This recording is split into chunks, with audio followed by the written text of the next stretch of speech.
Olá, gente, novamente. Boa noite a todos, todas e todes. Para quem, não estava na palestra anterior, sejam todos muito bem-vindos. Meu nome é Nicole, já me apresentei anteriormente, né? Mas para quem não estava, eu sou aluna de licenciatura em Biologia na UENF. Novamente, em nome da comissão organizadora, queria agradecer a participação de todos vocês, né? A gente espera que vocês gostem do evento de modo geral, né? De todas as palestras. Eu queria só lembrar a vocês novamente que a lista de presença ela vai estar na descrição aqui embaixo. A gente vai disponibilizar ela no chat também, só que ela não está aberta ainda. A gente vai abrir um determinado momento e vai avisar para vocês, tá bom? Então, mais uma coisa, as perguntas, vocês podem fazer perguntas durante a palestra e todas as perguntas vão ser respondidas no final. E para poder introduzir, né, para poder apresentar o nosso palestrante, eu convido a Laís Trujillo, que também é aluna, né, de licenciatura em Biologia da UENF. Boa noite, Laís. Boa noite, Nicole. Hoje a gente vai mais uma vez aqui, né? Agora o nosso palestrante é o Alexandre Michelotto. Ele é graduando em licenciatura em Ciências Biológicas pelo Instituto Federal do Espírito Santo, no Campus Alegre, e tem experiência em zoologia dos invertebrados e na taxonomia de artrópoda fauna neotropical, em especial em aranhas. Então, vamos à nossa palestra de hoje. Boa noite, Alexandre. Boa noite, gente. Minha tela tá aparecendo para vocês já? Tudo certinho? Agora tá, vou deixar vocês à vontade. Vamos lá então, galera. Certinho, então.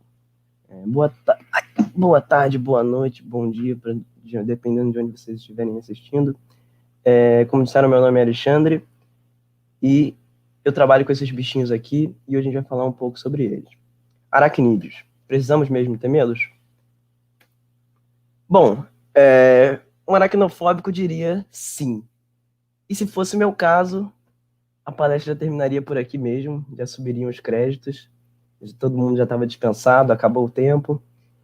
E não é esse o caso. No meu lugar, eu acho que não era nem para ser o deles, né? Não era para ser motivo de pavor. E eu vou tentar mostrar o porquê para vocês hoje. Eu sou esse cara aqui, e eu trabalho com esses bichinhos aqui, minúsculos, que quando a gente dá um zoom, a gente vê que é esse bichinho tenebroso aqui, aterrorizante, com esses olhos e tá cheio de pelos e que consegue assustar tanta gente, mesmo com esses olhinhos aqui. Essas são as papamoscas, são aranhas pequenas que tem na casa de todo mundo, essas que pulam por aí. E elas têm uma diversidade incrível, eles são animais que têm mais de 6.300 espécies, quase o mesmo número de mamíferos no mundo. E um bicho minúsculo desse, de 5 milímetros, tão diverso e tão pouco estudado. E que causa tanto medo irracional nas pessoas. E hoje a gente vai falar um pouquinho disso para vocês. Bom, primeiramente, como eles são? Aracnídeos são animais. Animais são do reino Metazor, que é esse aqui, o primeiro que eu coloquei aqui. E por si só, eles são seres vivos, que são pluricelulares, ou seja, tem muitas células, diferente de plantas, diferente de fungos e bactérias, outros grupos. Bom, são animais, a gente sabe o que é um animal. Eles são do grupo Bilateria. O que significa Bilateria? Bilateria é quando um animal a gente consegue dividir ele em dois grupos diferentes, em dois lados diferentes. Se você cortar ele, ele vai ser igual daqui e daqui, porque é como funciona a divisão embrionária desses animais, desde a formação. Eles são do grupo Protostomia, que significa que eles são protostomados, que o desenvolvimento embrionário começou pela boca, diferente da gente, que nós somos deuterostomados, o desenvolvimento vai começar pelo ânus, não é o caso dos aracnídeos. Eles são do grupo Ecdysozoa, que significa que eles sofrem ecdise, que é a troca de exoesqueleto, a muda, eles trocam como se fosse... Não é parecido dos répteis, troca de pele, mas eles mudam o exoesqueleto e é assim que eles crescem, eles vão passando por etapas na vida deles. E são os artrópodes. Artrópodes é um grupo de animais que tem os insetos, tem as lacraias, tem os crustáceos. que eles têm apêndices articulados, como essa perna que a gente pode ver várias articulações, eles se movem e elas conseguem se mover, os apêndices. Chelicerata, que é um grupo o grupo que eles estão incluídos, que possuem quelícera. É esse aparato bucal aqui, diferente de uma mandíbula, que eles usam para poder se nutrir. A boca fica atrás aqui, no buraquinho. E logo a gente chega nos aracnídeos. São subclasse ou classe aracnida. E como que a gente representa eles? Bom, são animais que têm 4 pares de pernas, quando eles estão no último estágio, quando eles são adultos, e são divididos o corpo deles em prossoma e opistossoma. Dá para chamar também de cefalotórax ou abdômen, dependendo da literatura, mas o mais correto é opistossoma e prossoma. Então, esse aqui é o jeitão básico de um aracnídeo. A gente consegue ver que eles têm as quelíceras, é um par, tem uma quelícera aqui e uma quelícera aqui. Um palpo, ou pedipalpo, que é isso aqui. Nos escorpiões é a pinça, nesse aqui é um pseudoescorpião, a pinça também. Nas aranhas esse aqui serve para poder reproduzir, e várias outras coisas, dependendo dos grupos dos aracnídeos. E os 4 pares de pernas. Então a gente tem o quê?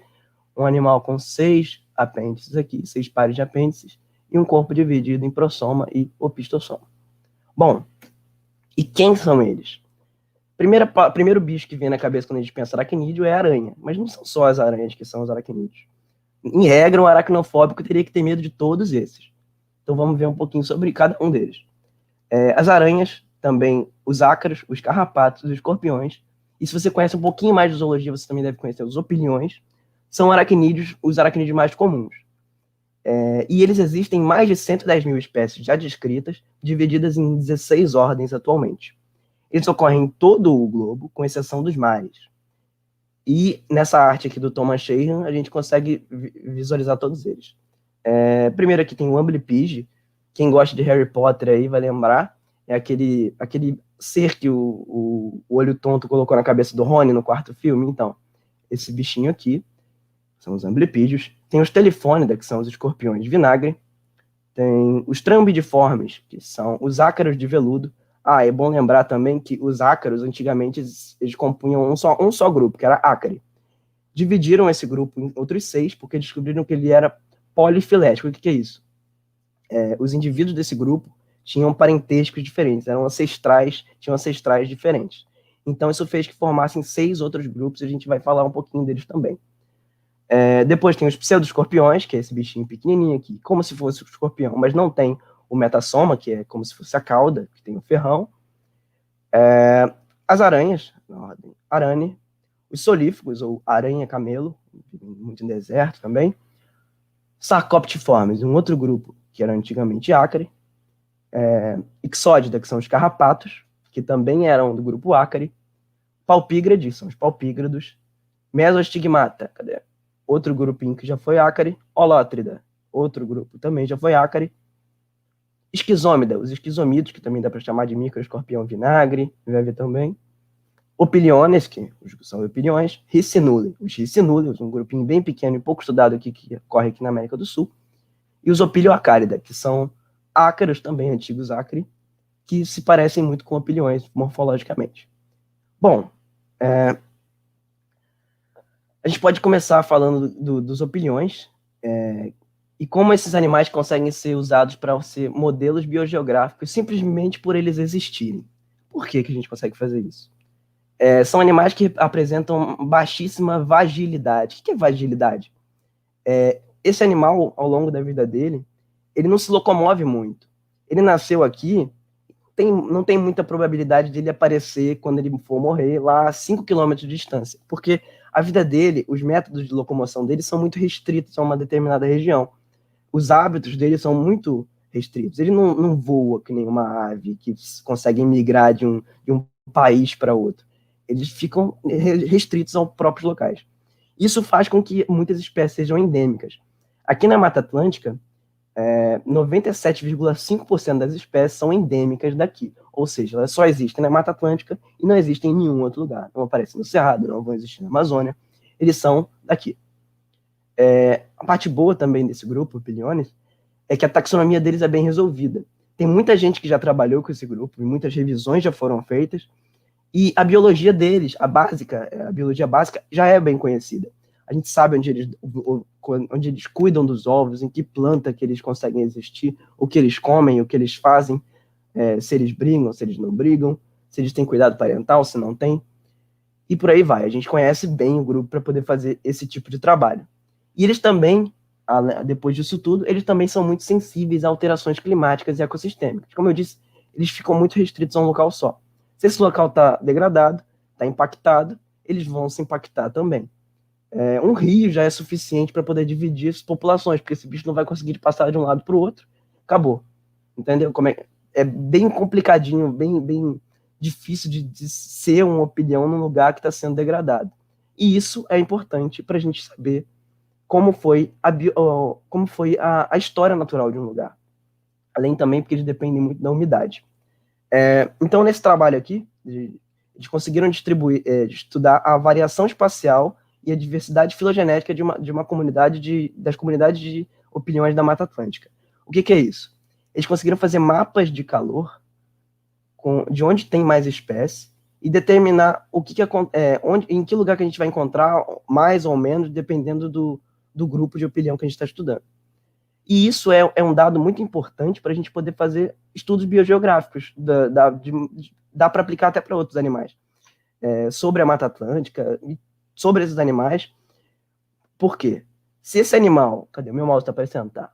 Se esse animal já existiu aqui alguma vez na vida, e de repente, sei lá, aconteceu uma enchente, um desmatamento muito grande em algum determinado, no futuro ele não vai aparecer mais ali. E esses pequenos dados mostram pra gente como o mundo, a história aconteceu, e o que pode acontecer, por que eles estão distribuídos de tal forma, e isso é muito importante. E eles fazem isso simplesmente existindo. Bom, muitas espécies também são pouquíssimo conhecidas e já estão em risco. Esse aqui é o esquizômido, ou escorpião chicote de cauda curta, Rolândio zubajara, foi descrito em 2013. Em 2018 ele já foi classificado como criticamente em perigo. Por quê? Das 15 cavernas que estudaram nessa região, aqui num parque, só encontraram ele em uma. Aí você imagina, o destino dessa espécie tá naquela caverna. Se acontecer um desabamento ali, se tiver uma enchente, acabar com toda a vida que tiver naquela caverna, essa espécie vai embora também. E ela nunca mais vai voltar. A biodiversidade a gente está perdendo. E imagina quantos grupos isso já não aconteceu, quantas matas minúsculas já foram desmatadas e perderam as únicas espécies que existiam. E a gente perdeu coisas que a gente nunca vai ter acesso, nunca vai ter contato, nunca vai chegar a descrever. Às vezes a gente poderia usar essas espécies para alguma coisa e não vamos conseguir mais, nunca mais, porque a gente perdeu para isso, antes da gente sequer conhecer. Isso é traumático, bastante problemático, mas acontece a todo tempo e ainda está acontecendo. Bom, e quais desses podem oferecer riscos à nossa saúde? De todos esses 16 que a gente conversou agora, a gente pode cortar 12. Só as aranhas, um clado de ácaros, carrapatos e escorpiões realmente podem oferecer riscos à nossa saúde, podem ser considerados como de importância médica. E a gente vai destrinchar um por um agora. Os ácaros de importância médica.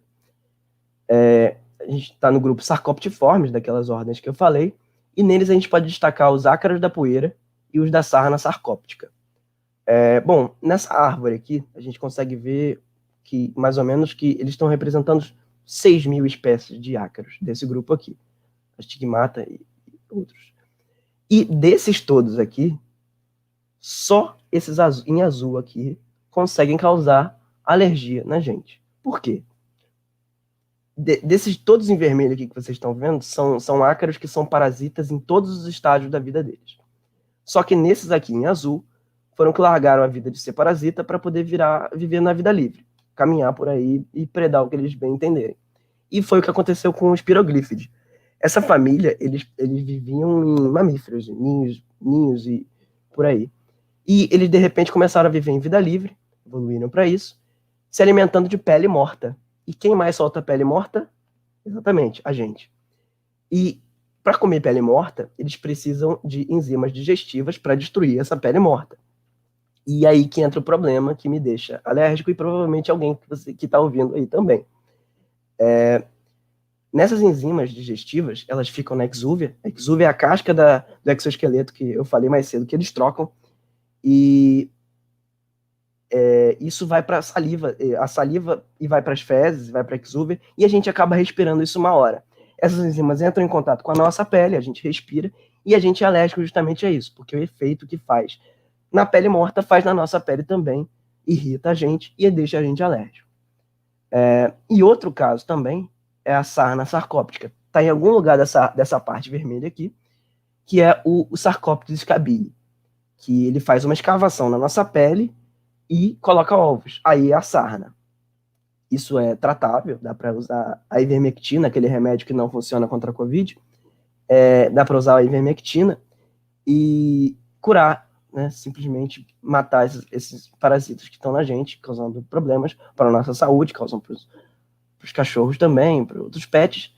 Mas é isso, esses são os ácaros que podem causar problemas para a nossa saúde. Todos esses outros aqui estão vivendo a vida deles, não querem ver humano nem pintado na frente deles. Não tem a mínima relação com a gente, não causam alergia e por aí vai. Estão parasitando outros bichos, seja vivendo de outra forma, procurando outras coisas, se alimentando até de pólen e várias outras coisas eles conseguem fazer. E é isso. Deixando os carrapatos de importância médica. Os carrapatos são já um pouquinho mais complicados, né? Eu acho que ninguém consegue criar empatia por esses bichos quase. E os dados também são escassos. Eu não consegui achar números exatos e espécies que possam causar as coisas, porque não é tudo muito estudado, porque a transmissão acontece de um jeito mais diferente. Bom, os principais carrapatos de importância médica são da família Argásidae e Ixodidae. Os Argásidae a gente consegue classificar como carrapatos moles e os Ixodidae de carrapatos duros. E qual a diferença deles dois? Se você reparar aqui, eles têm um escudo aqui, ó. Tá vendo essa placa aqui? Essa placa, a gente consegue classificar os Ixodes de carrapatos duros, e os Argásidae não tem, são os moles. Os Argásidae são mais comuns em aves, e esse aqui é o carrapato estrela, o Ixode mais comum de causar as doenças que a gente vê por aí. Bom, e como eles fazem isso? Como eles transmitem? A saliva deles pode conter bactérias, eles são vetores dessas bactérias, e causam na gente infecções. As mais comuns são a doença de Lyme, que é causada pela bactéria Borrelia, e a febre maculosa. E como eles fazem isso? Em praticamente todos os estágios da vida deles, que eles são parasitas, eles precisam ficar ativamente sugando o sangue das pessoas. E nessa hora que eles estão sugando, eles estão entrando em contato a saliva deles com a nossa corrente sanguínea. E aí que entra o perigo. Eles podem transmitir essas bactérias, dependendo do tempo que eles ficarem na pessoa, e as pessoas podem desenvolver essas doenças. Desde a da larva, se vocês repararem aqui, uma curiosidade é que a larva deles tem só 6 pernas, mesmo sendo um aracnídeo. Por isso que eu falei, só na vida adulta que eles consideram como 8 pernas. E esse aqui também a gente pode chamar de micuim. E é isso, esse animal morde a pessoa, ele transmite a doença pela saliva e pode causar problemas como esse aqui. Essa aqui é a doença de Lyme, é a erupção que causa na pele, fica bem feio a situação. E também tem a febre maculosa. A febre maculosa pode matar. Tem um número assim de mais ou menos umas 70, 80 pessoas morrem por ano por febre maculosa no Brasil. As duas têm tratamento com antibióticos e, infelizmente, podem representar um problema de saúde pública, sim, com os carrapatos. Principalmente esse aqui, o carrapato estrela. E pode ser bem complicado. Mas e o restante? Estima-se que existam 1.250.000 espécies de ácaros e carrapatos no mundo. E isso em ecossistemas terrestres e de água doce, desde da linha do Equador até as regiões polares, até mesmo nas mais altas altitudes. E é isso, os ácaros estão, como eu disse, existem em várias diversidades diferentes, em 6 ordens diferentes de aracnídeos, e eles podem ser representados das mais diferentes formas. Vocês já viram esse ácaro aqui? É um trombídeo, um ácaro de veludo. É um bichinho de 1 centímetro. Se você olhar com uma calminha, você consegue até ver os olhos daqui, ele pode ser um bichinho bonitinho. E ele não tem a mínima relação com a gente. Ele é um predador. Quando ele está assim adulto, ele consegue predar insetos. E quando ele é uma ninfa, ou deuteroninfa, não me lembro agora, ele passa um estágio dele como parasita de insetos e aracnídeos. Ele é uma bolinha vermelha, como se fosse um mini carrapato, mas só que nos insetos e nos aracnídeos. E é isso. Ao longo da vida dele, ele não tem o mínimo interesse em causar alergia na gente, não quer pele morta de ninguém, Ele não quer sugar o sangue de ninguém. Ele quer predar insetos como se fosse uma mini aranha por aí. Mas, com essa diversidade toda, também mora um problema. A maior parte dessa diversidade se encontraria nas florestas úmidas tropicais. E elas já foram severamente degradadas em mais de 50% da extensão, ou destruídas. Como a gente está aqui na Mata Atlântica, e a Mata Atlântica já foi destruída mais de 90%. Tem gente que diz que está em 7%, tem gente que diz que está em 10%, e já foi destruída aos montes. Quantas espécies já não se perderam? Não só de ácaros, de vários animais, várias plantas, vários grupos. Mas dos ácaros, nesse artigo aqui, eles trazem o dado de que acredita-se que 15% dessas espécies da estimativa já tenham sido extintas. A gente já perdeu e nem sequer chegou a conhecer. Não se tornaram fósseis nem nada do tipo. E esse número só tende a aumentar de 0,6% a 6% até 2060. Aí é que eles dizem. A evidência da extinção dos ácaros nas sombras das plantas, dos insetos, dos vertebrados. Porque muitos deles como eles são parasitas obrigatórios, se esses animais, esses seres se perdem, os ácaros também vão se perder. E a gente não vai nem ter ciência disso. Não chegou a estudar, a gente não conheceu. E mesmo se perdendo, ou mesmo eles sendo feios e vocês não gostando, na maioria das vezes, esses animais são importantes para o ecossistema. Eles podem atuar na decomposição, ciclagem de nutrientes, eles podem espalhar esporos, bactérias benéficas, a ecologia de doenças e tudo mais, e principalmente ajudando na fertilidade do solo, com as coisas anteriores. E é isso, esses animais estão por aí existindo e tentando sobreviver com a forma que a evolução moldou eles a existir, e infelizmente sendo massacrados pela extinção. Um problema bem grave. Bom, e as aranhas? As aranhas de importância médica, nesse capítulo de livro aqui, eles citam que apenas 5 gêneros podem ser considerados como de importância médica. O que é uma aranha de importância médica? No caso delas, são aranhas que ou elas possuem neuropeptídeos que atacam os canais de íon, ou seja, uma neurotoxina que causa muita dor na gente, ataca nosso sistema nervoso, ou elas podem possuir também enzimas necrosantes, como é o caso da aranha marrom. O que elas fazem? Elas podem causar acidentes graves e te levar para uma maca de hospital. Essas aranhas, acidentes com essas aranhas. Vamos falar um pouquinho delas agora. Essa aqui é a aranha armadeira. Elas são representadas pelo gênero Phoneutria. E atualmente elas estão descritas em 9 espécies. Elas se distribuem aqui na América do Sul e na América Central. E elas são conhecidas por serem bem agressivas. Elas não têm medo de humanos. Vocês já devem ter visto elas se armando. Elas mordem, se elas quiserem. Elas dão umas corridinhas. Elas impõem respeito. E a toxina delas dói muito. A mordida dói muito. As pessoas, para não gritar, tem que ser bastante forte. Também existem as viúvas negras, que são as espécies do gênero Latrodectus. Eu coloquei aqui 32 menos 2 porque existem 30 espécies apenas consideradas de importância médica. 2 delas não são consideradas assim, não conseguem causar acidentes graves, que são as Latrodectus geométricas, a viúva marrom, e a Latrodectus menavode, de Madagascar. Todas as outras podem causar, sim, acidentes graves e se representar como um risco de importância médica. São as viúvas negras. E as aranhas marrons, que são as espécies do gênero Loxosceles. Existem mais de 141 espécies espalhadas pelo mundo, e essas causam acidentes necróticos. A toxina delas é necrosante, destrói o tecido, e é um problema que elas são espécies sinantrópicas, elas estão bem adaptadas ao ambiente urbano. Podem viver nas casas, os acidentes acontecem principalmente quando as pessoas estão calçando um calçado que elas estejam se escondendo, vestindo uma roupa. Você vai vestir uma roupa, ela está aqui na sua gola, mordeu o seu pescoço. É bem complicado, e o problema pior para mim, ao meu ver, é que o acidente é indolor. Você não sente que ela está te mordendo. Você, às vezes, só via machucado, fica inchado, começa a necrosar em algumas horas, e é bom correr para o hospital para você tomar o soro, se for necessário, se o médico quiser. E é isso, essas duas aqui, principalmente, são as armadeiras e as aranhas marrons, são espécies sinantrópicas. As 3 ocorrem aqui no Brasil. E elas podem ocorrer em casa, elas podem aparecer nas casas das pessoas. As viúvas flamenguinhas aqui no Brasil, elas principalmente existem em áreas rurais. Os acidentes acontecem nas áreas rurais. Trabalhadores no campo e mexendo na vegetação, e elas mordem.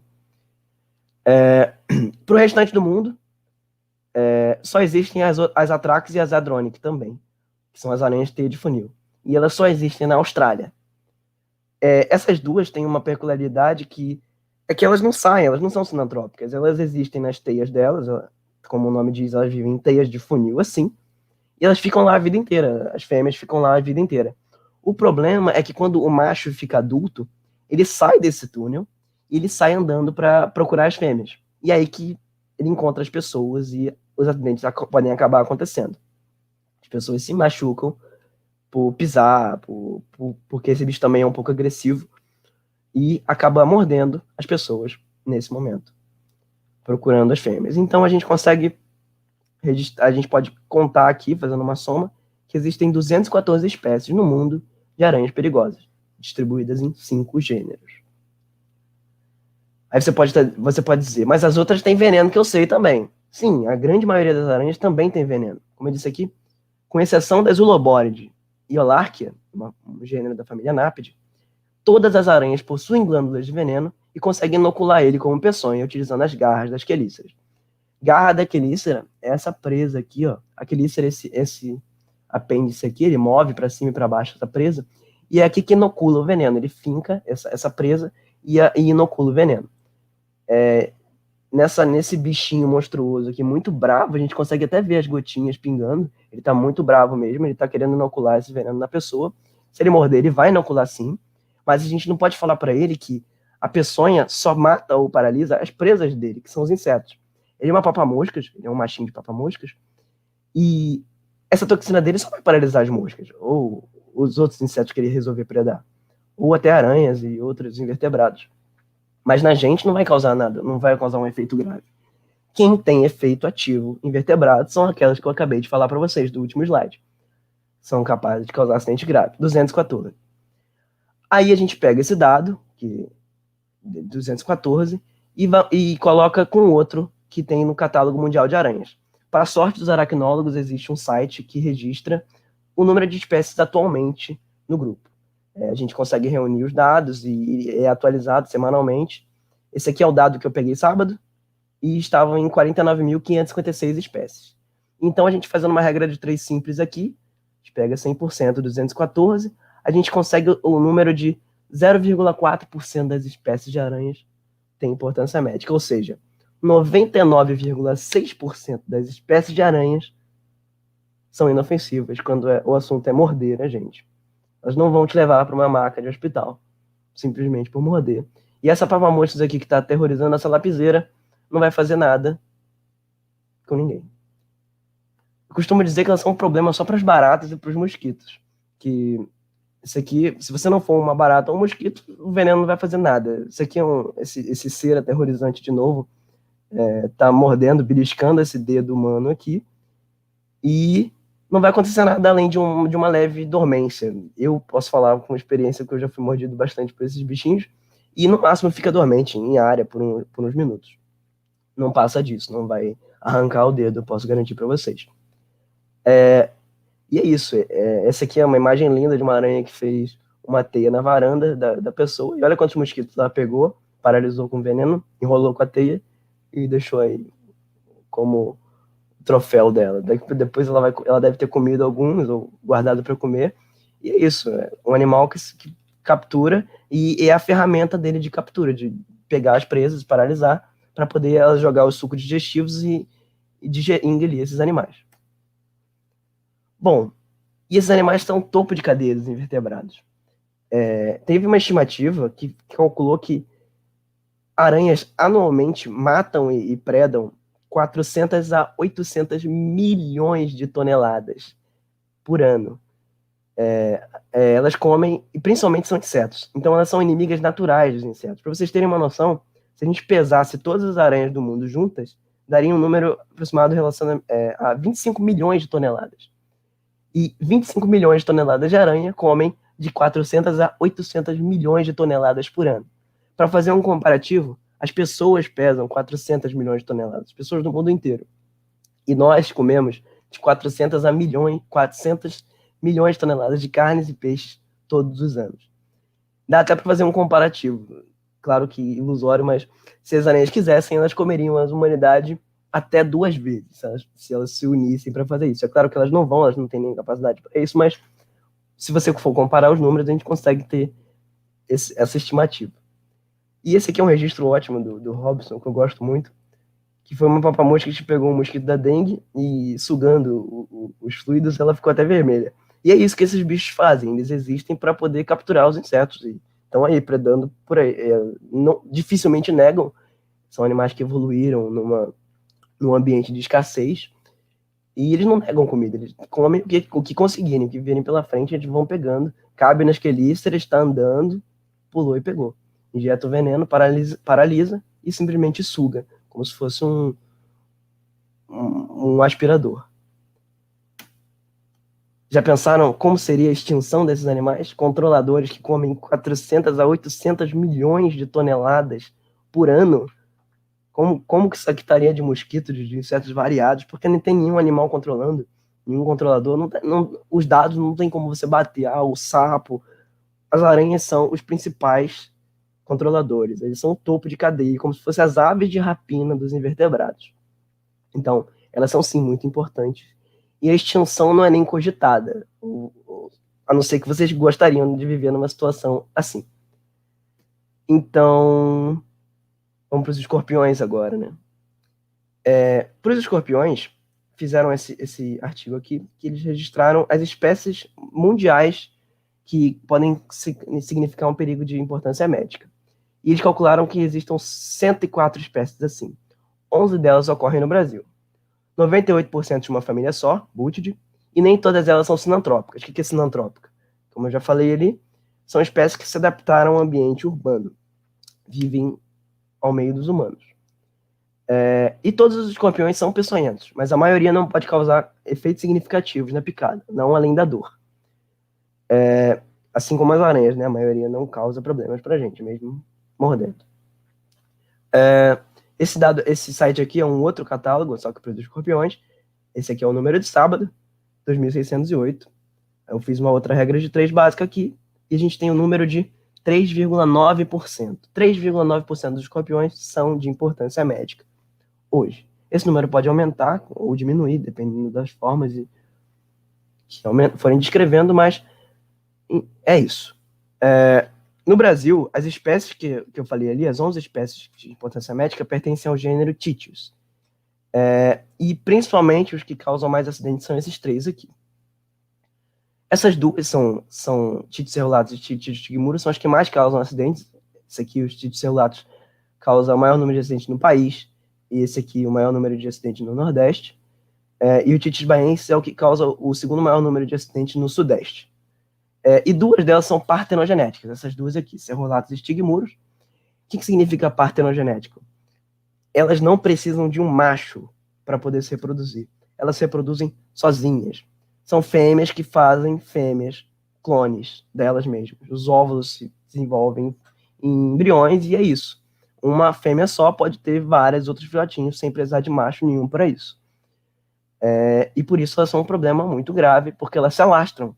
Um animal só precisa de calor e comida e ele consegue fazer uma população inteira sozinho. Isso é muito problemático. Além disso, elas 3 são sinantrópicas. O baiensis não é partenogenético, ele precisa de um macho e uma fêmea para poder produzir filhotes, mas essas 3 são sinantrópicas, elas estão adaptadas ao ambiente urbano. Elas conseguem viver comendo as baratas no valão, no entulho humano. Consequentemente, esses 3 são os escorpiões que mais causam acidentes no país, um problema grave de saúde pública.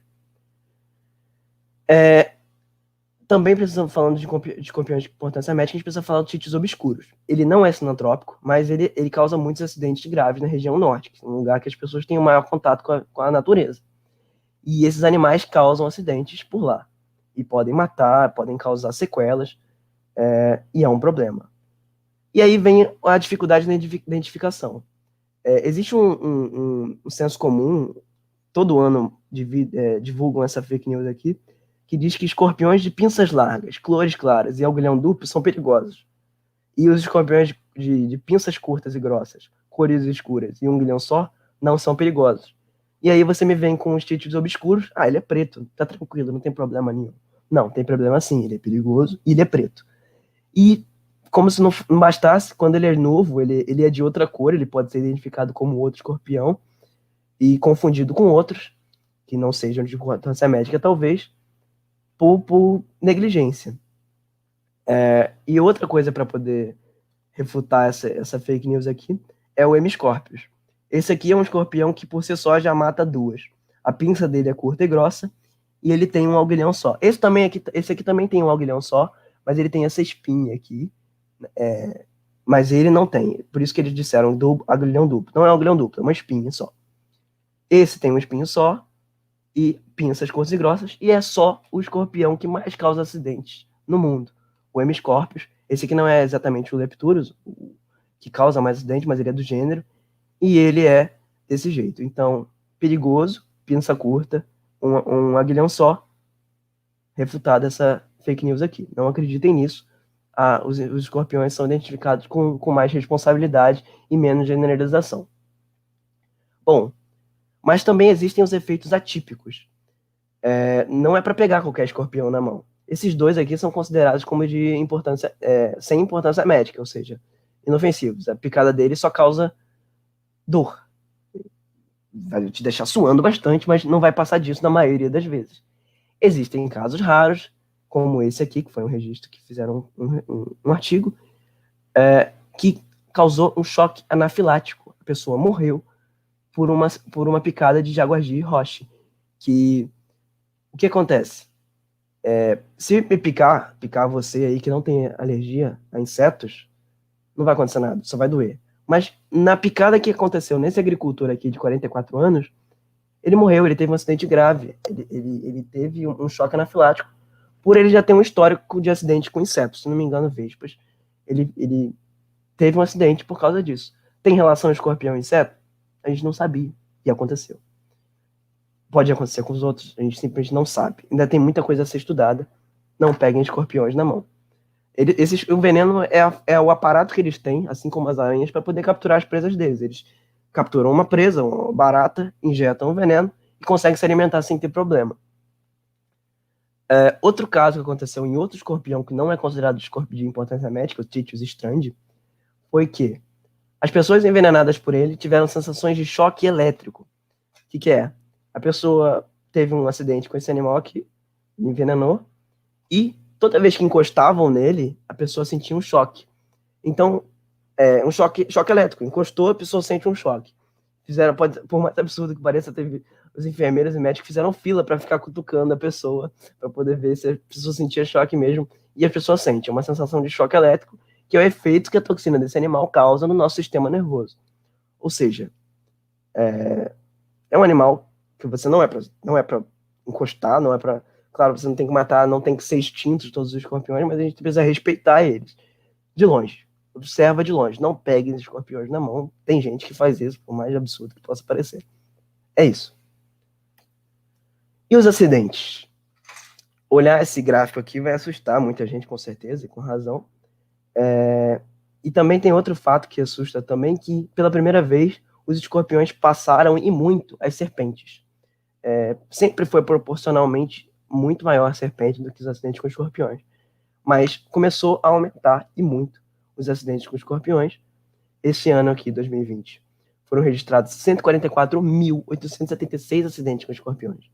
Deles, 89% foi considerado leve, que é suador e suar bastante, e 6,3% moderado ou grave, e 0,7% grave. Esse 4 ignorado ou branco pode ser qualquer um dos três. A partir do moderado começam a ter os efeitos do envenenamento, e no grave é quando pode causar óbitos. E aí que fica problemática a situação.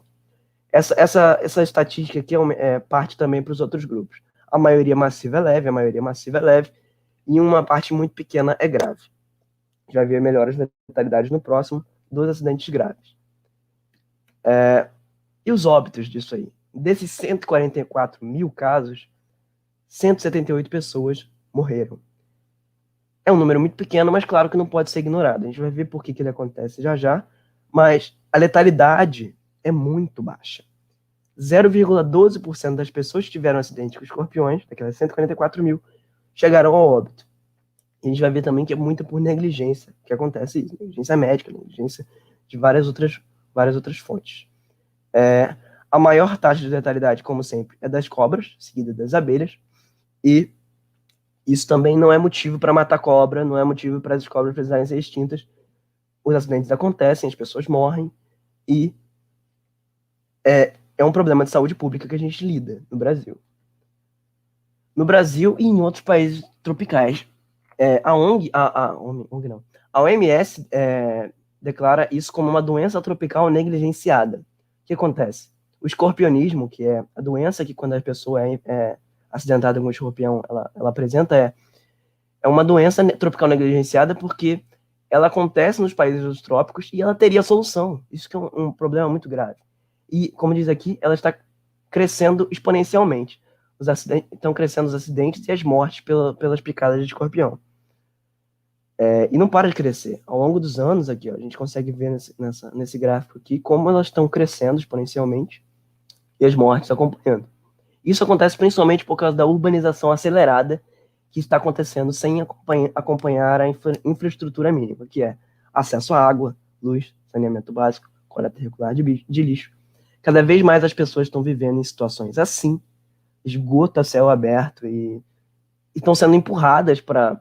É a única possibilidade de existência delas, sem acesso à dignidade básica, e esses acidentes vão acontecer. Os escorpiões são animais, eles não têm consciência de que eles não deveriam fazer isso, mas eles existem aqui, estão pelas baratas, estão atrás de baratas, e na primeira enchente, esses animais vão daqui para as casas das pessoas, e é aí que acontece os acidentes. As crianças morrem, e aí, principalmente crianças e os idosos, sofrem os acidentes e morrem por isso. E vocês acham que o país, sabendo disso, muda alguma coisa? Não.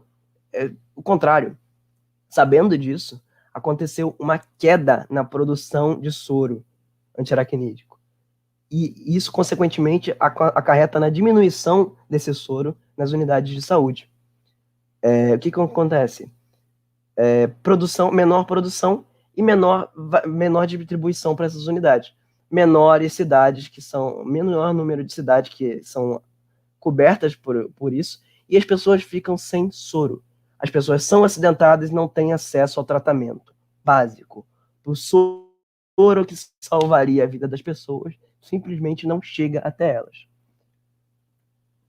É um problema de saúde pública muito grave. Não é difícil encontrar notícias como essas aqui, as crianças morrendo pela falta de soro. Isso aqui é um menino que foi de um hospital para o outro procurando soro e nenhum deu jeito, ele morreu no caminho. Isso é muito grave, um problema muito sério que acontece e não para de acontecer. Esse exemplo aqui é uma notícia que a Bahia ficou sem estoque de soro antiofídico para picada de jararaca, o soro antibotrópico, um estado inteiro sem soro. Imagina isso. Pessoas sofrem acidentes e as pessoas vão morrer, não tem acesso, vou ter que ir para o Sergipe. Não é assim que funciona. Então, muito grave e não acompanha a infraestrutura. Problema sério que acontece no Brasil. E assim no mundo todo? Não é assim no mundo inteiro. Eu botei aqui no exemplo como a Austrália, porque todo mundo conhece a Austrália como um país que tem tudo venenoso. Na Austrália, olha só isso aqui, essa tabela. Em 13 anos, 27 pessoas morreram para vespas e abelhas, 27 para cobras, 5 para carrapatos e formigas, 3 para águas-vivas. 0 para aranhas, 0 para escorpiões, 0 para centopeias. Em 13 anos. E os acidentes aconteceram. Olha aqui, ó, quantos acidentes aconteceram. Não nem comparado com os nossos, mas lá eles tem a dignidade da infraestrutura, tem acesso ao soro. O soro salva as vidas. Aqui, ó, um exemplo. Esse menino aqui, esse cara aqui morreu em 2016. E nem tem certeza se foi realmente pela causa da mordida da viúva. Aqui dizendo, um homem de Sydney morre depois de uma mordida da Redback Spider, que é a Latrodactylus asperus, uma viúva negra australiana. E não está nem certo se foi realmente a mordida. Mas, se foi, essa vai ser a primeira fatalidade em 60 anos na Austrália. As pessoas não morrem para a viúva negra na Austrália há 60 anos. E por que 60 anos? Desde que introduziram o soro antiveneno. Então as pessoas têm acesso ao soro.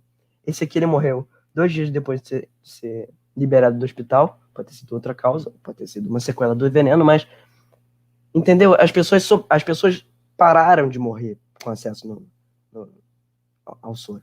No Brasil, elas morrem. E existe soro para esses bichos todos aqui. Existe soro para abelha, não estou lembrado agora, elas causam acidentes, choques anafiláticos, mas para as aranhas, para as lagartas, para as serpentes e para os escorpiões, existem soros que salvariam as vidas das pessoas. Elas simplesmente não têm acesso. Isso é um problema muito grave, uma coisa muito séria que acontece por negligência pública. Bom, e o que a gente consegue tirar de bom nesse veneno tão tóxico? Pegaram cientistas da USP, capturaram do veneno dessa aranha aqui, a Paravix bistriata, uma molécula chamada, que elas nomearam como paravixina 1. Depois eles descobriram até 11 ou 12 paravixinas numeradas também. E o que acontece? Essa molécula, ela tem acesso, ela retira o excesso de mensageiro químico das células. Elas impedem a morte neuronal. E isso, por si só, tem potencial para ajudar doenças neuropatológicas, que seriam o AVC, o acidente vascular cerebral, o mal de Alzheimer, a esclerose múltipla, a esclerose lateral amiotrófica, a esquizofrenia, a epilepsia, o glaucoma e muitas outras. De um potencial do veneno de uma aranha que pra gente é inofensiva. Além disso, a biologia dessa espécie facilita muito pra gente conseguir esse veneno. Esses animais são sociais, quem mora no Cerrado já deve ter visto. De dia, elas ficam em bolinhos assim. Esse aqui é um grupo de aranhas que elas ainda estão juvenis. E elas vivem em bolinhas assim. Quando chega de noite, quando começa a anoitecer, elas se separam e fazem várias teias. Isso aí pode fazer quilométrica, uma extensão quilométrica de várias teias. E elas capturam tudo que elas verem na área. Se cair um morcego aí no meio, elas vão e atacam em grupo depois. É bonito demais de se ver. E é isso. Se os pesquisadores quiserem, eles simplesmente conseguem pegar um grupo desses aqui e extrair veneno a rodo. Demais, muito veneno. Não vai faltar. Para poder curar doenças como essas aqui. Muito importante. Outro caso que a gente consegue destacar que são os escorpiões vencendo o câncer.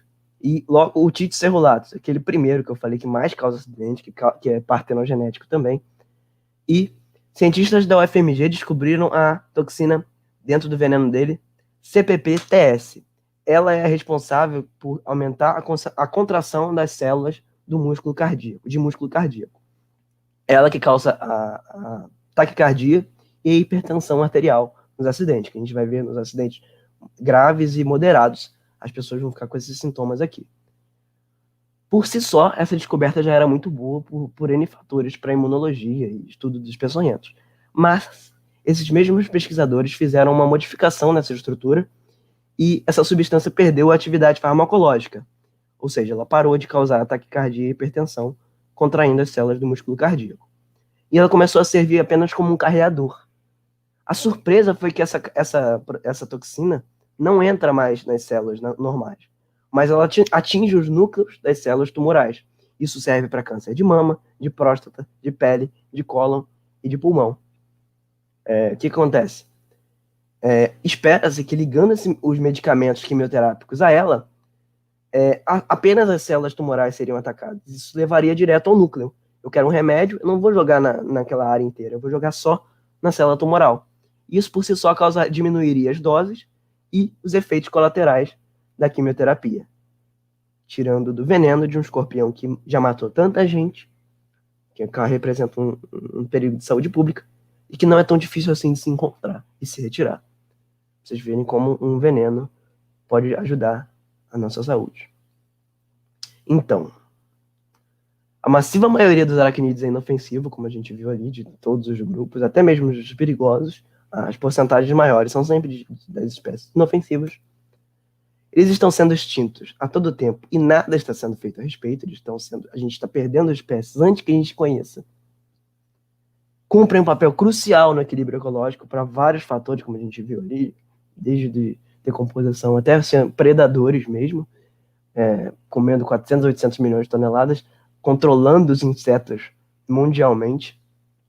E Mesmo existindo perigos, a maioria dos acidentes é leve, uma porcentagem muito baixa é grave. 0,7% daqueles acidentes dos escorpiões foi considerada grave.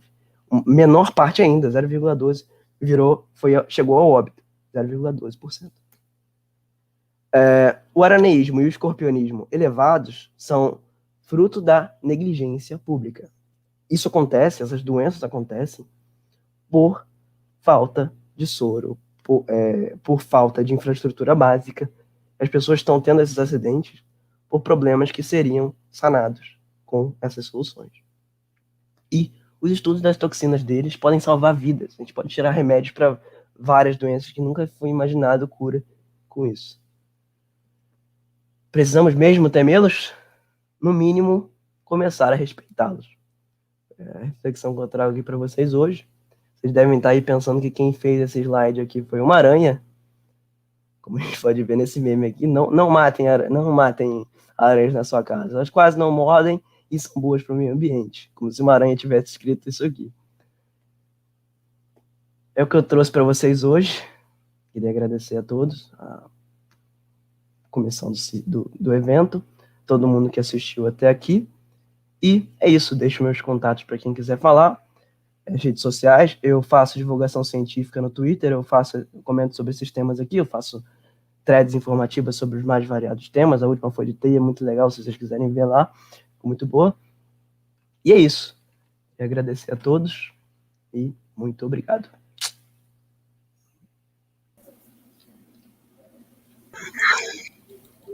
É isso então, gente. Alexandre, muito obrigada. A gente tem algumas perguntas aqui no chat. Vamos lá, então. A Gislaine Santos, ela está perguntando: os problemas de saúde ocasionados pelos carrapatos apresentam sinais de seus maléficos de imediato ou pode surgir ao longo do tempo no hospedeiro humano? Essa pergunta é bem específica.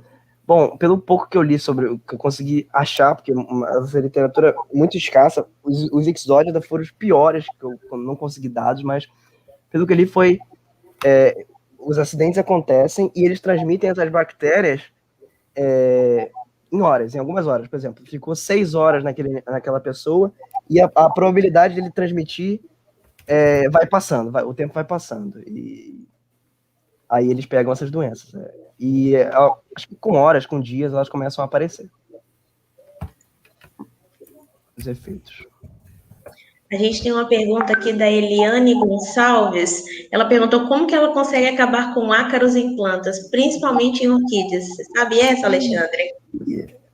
A minha parte não é bem matar, né, os animais, eu estudo mais a biodiversidade deles. Mas existem muitos estudos sobre isso. Os ácaros são muito estudados porque eles são considerados de importância agrícola. Existem muitos óleos essenciais que servem para poder tirar dessas plantas, né, matar eles, que eles realmente apresentam um problema. Mas eu não sei te dizer aqui exatamente o que seria para as orquídeas bom para poder passar nas plantas. Então, vamos para a próxima. A Giane está perguntando se essas espécies que não são de importância médica não causam riscos nem para quem é alérgico? Bom, você está falando das aranhas, né? Então, as aranhas não são conhecidas por causar o choque anafilático, não causam reações anafiláticas, porque é da própria toxina.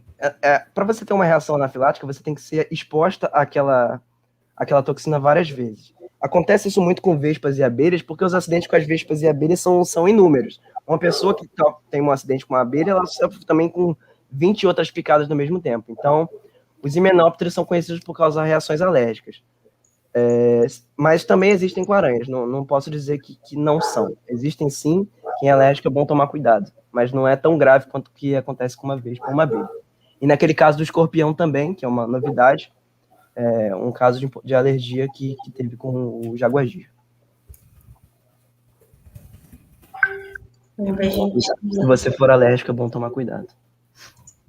A gente tem outra pergunta aqui Se existe mesmo, deixa eu colocar ela aqui na tela, se existe mesmo alguma relação do tamanho com a letalidade, aí tem um caso que eu já não sei, né, de que ele está falando. Já vi muita gente falando que os menores são os mais perigosos. Será que são os escorpiões? Não sei se é para o escorpião. Deve ser para o escorpião. É fake news também. Tem uma informação que dizem que os filhotes são os mais perigosos, que eles inoculam mais veneno. Não é verdade, já foi desmentido. Eles inoculam praticamente a mesma quantidade e não seria isso. Não é a dose que mata ninguém. Não é isso. Essa informação também nem seria muito útil, né? Tem que ter medo do filhotinho ou medo do adulto. Não, os dois são perigosos do mesmo jeito. Não é para escolher nenhum para se preocupar mais ou menos. Parece que para serpente também é falsa essa informação, não é? Elas não saem inoculando, aumentam a dose.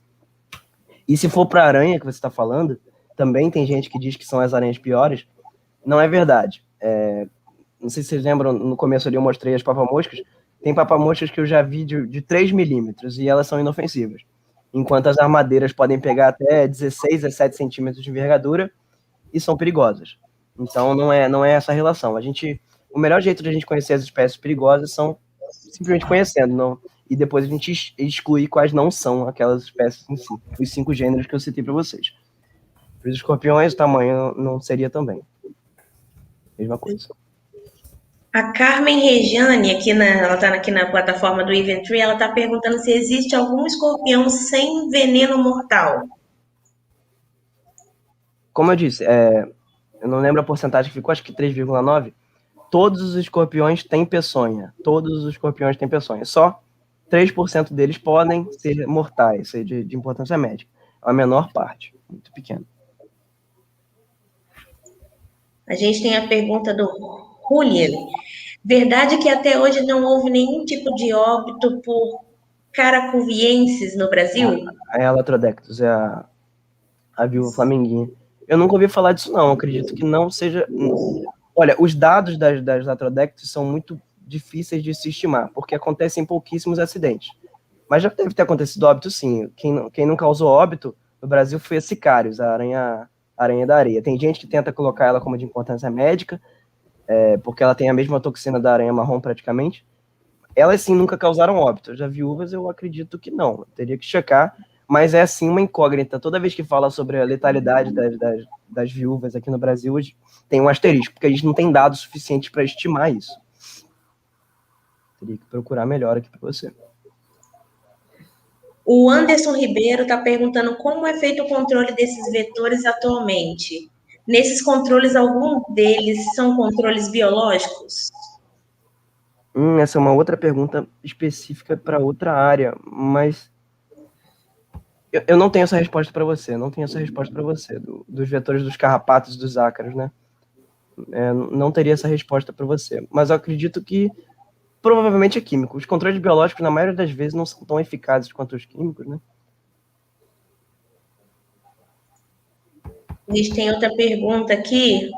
O Juan Christian, ele perguntou, Michelotto, como os machos de aranha usam os pedipalpos durante a reprodução sexual? Dizem que é a genitália do macho, mas não é ali que secreta o sêmen, correto? Então, o órgão sexual não seria... Não consigo ler o resto da pergunta. Tranquilo. Dá para responder por aí já. Então, os machos, eles utilizam... Quando eles ficam adultos, o pedipalpo deles se modifica numa estrutura que eles usam para copular. É uma estrutura copulatória. Como se fosse uma seringa. Vou pegar isso aqui. Eles pegam uma seringa e eles absorvem o esperma. Eles absorvem o esperma que eles vão depositar numa teia. Quando o macho fica adulto, depois que ele faz a ecdise, ele vai fazer uma teia chamada teia espermática. Ele produz uma caminha de teia e ele coloca nela o esperma. O esperma dele não é produzido nos palpos, é produzido no ventre, no comecinho do ventre ali, eles têm um órgão. E com umas fiandeiras especiais, eles colocam uma gotinha de sêmen nessa teia especial, a teia é impermeável, e eles colocam nessa teia e absorvem com o palpo, como se fosse uma seringa.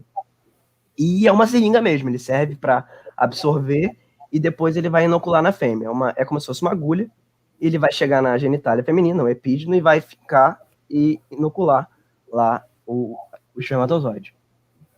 Eu não lembro o resto, a parte anterior da pergunta, mas... Eu posso É isso, para você. eles não produzem espermatozoide nos palpos, eles absorvem. Isso. O órgão, é o copulador, é o órgão copulador dele.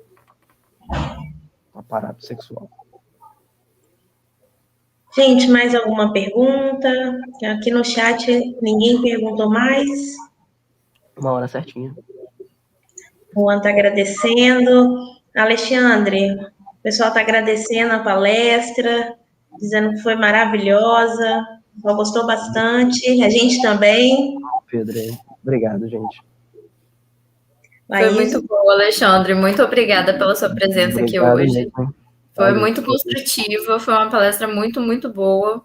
Muito obrigada à presença de todo mundo que esteve nesse primeiro dia com a gente.